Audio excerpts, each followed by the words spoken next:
The days of Noah, Bereshith, Genesis 6:2, 1-13. Worldly corruption and divine grief, Genesis 6:2, 5-7. Bereshith.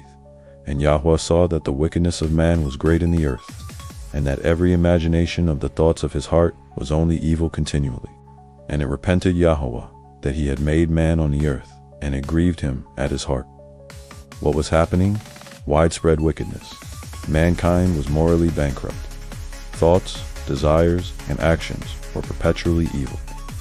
Mixture of the sons of Elohim and daughters of men.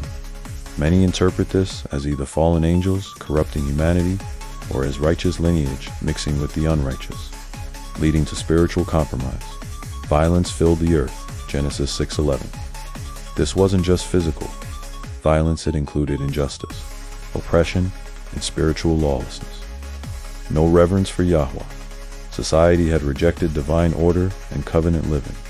Yahweh's heart was grieved.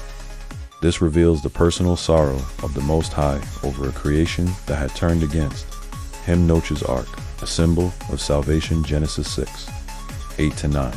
But Nuch found favor in the eyes of Yahur... Noach, was a righteous man, perfect in his generations. Nuch walked with Elohim. What did Noah do? Built the ark by faith and obedience. Despite mockery and no visible evidence of a flood, Noah obeyed Yahweh's commands. Prepared for what was unseen, Hebrews 11-7. He acted in reverent fear, preached righteousness, to Peter 2-5. Noah wasn't just a builder, he was a watchman, a witness, and a messenger of Yahweh Yahushua HaMashiach in the days of Noah. Matthew 24:37-39. But as the days of Noah were, so shall also the coming of the Son of Man be. For as in the days that were before the flood they were eating and drinking, marrying and giving in marriage, until the day that Nuch entered into the ark, and knew not until the flood came, and took them all away. Luke 17:26-27. And as it was in the days of Noah, so shall it be also in the days of the Son of Man.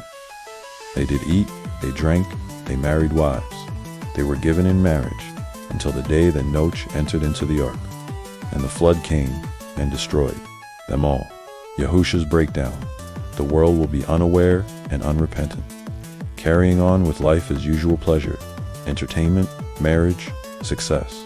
Spiritual numbness and moral blindness will dominate just as in Noah's time. The judgment will come suddenly and unexpectedly, and only the righteous who are walking with Yahweh, those who have spiritually built their arks, will be spared. Spiritually building your ark in these end times. What is the ark today? The ark is a life built on obedience, faith, and set-apartness.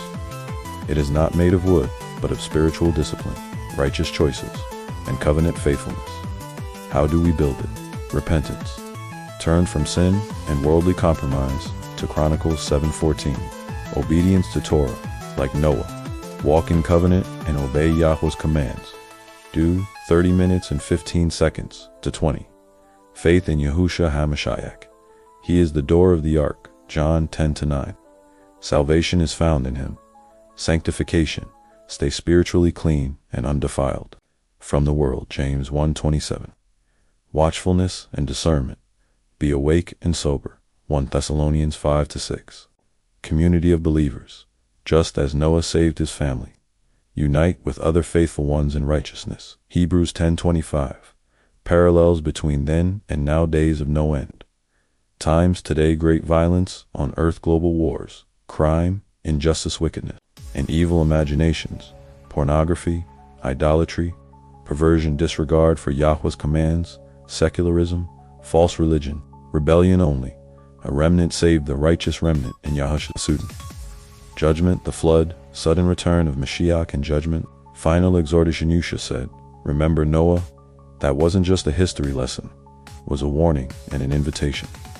Just as the ark lifted Noah above the judgment, so too will our spiritual ark, a life anchored in Yahusha and Torah obedience, carry us through the storms of the last days. By faith, Noah...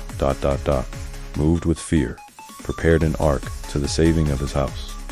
Hebrews 11-7. Now is the time to build, not with nails and wood, but with truth, holiness, and unwavering faith.